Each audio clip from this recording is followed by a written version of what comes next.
Ukrainian President Volodymyr Zelensky on Tuesday appealed to leaders of Group of 7 (G7) countries to help Kyiv establish an air shield, following Russian strikes on a number of Ukrainian cities.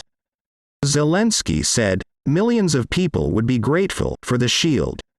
He added that Russia still has room for further escalation, beyond Monday's missile strikes that killed several civilians. Russian Foreign Minister Sergey Lavrov on Tuesday told state television that the Ukraine war was being controlled by the Anglo-Saxons.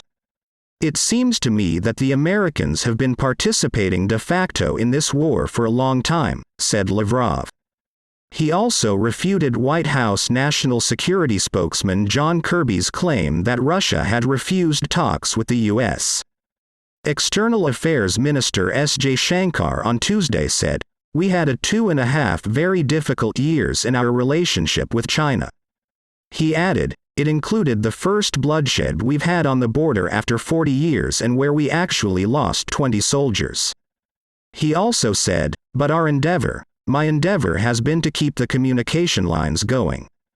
Remains of more than 240 people, including kids, have been unearthed by archaeologists working on the remnants of a medieval monastery found beneath a former department store.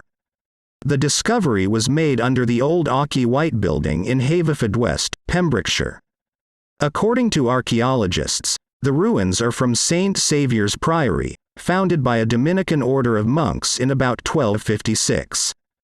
Former U.S. presidential candidate Tulsi Gabbard took to social media to announce her exit from the Democratic Party. "I can no longer remain in today's Democratic Party that is now under the complete control of an elitist cabal of warmongers," she wrote. "The Democratic Party stands for a government of, by, and for the powerful elite," she added. U.S. President Joe Biden said he believes he could beat his predecessor Donald Trump again in 2024. When asked about what he would tell voters who consider him too old for re-election, Biden said, "Name me a president in recent history that's gotten as much done as of in the first 2 years." Biden is the oldest U.S. president.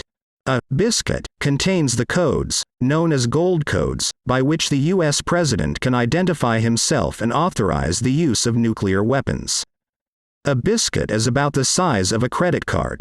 Recently, U.S. President Joe Biden said the risk of nuclear Armageddon is at the highest level since the 1962 Cuban Missile Crisis.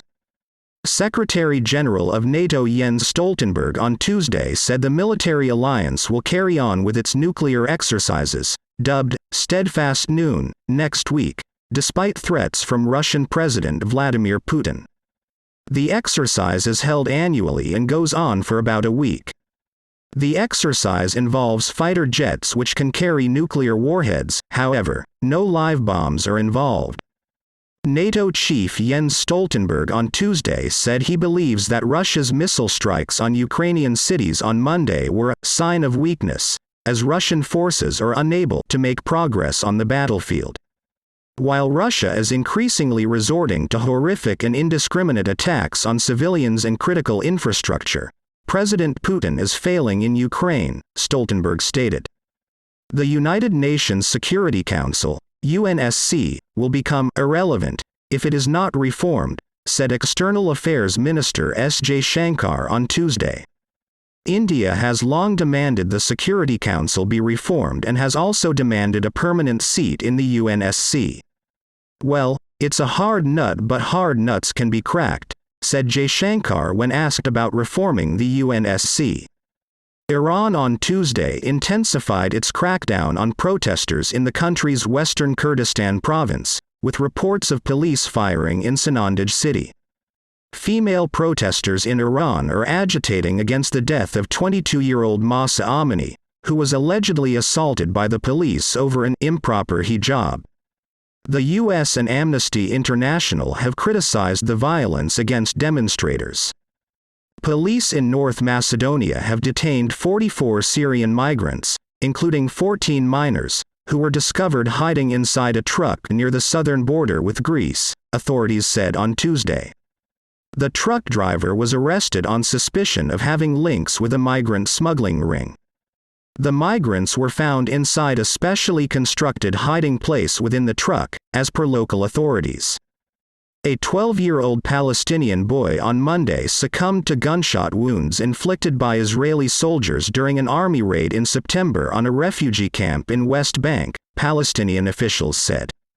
The Israeli army said it was aware of an allegation regarding injuries to a minor who participated in violent riots. The circumstances surrounding the event are being examined, it added.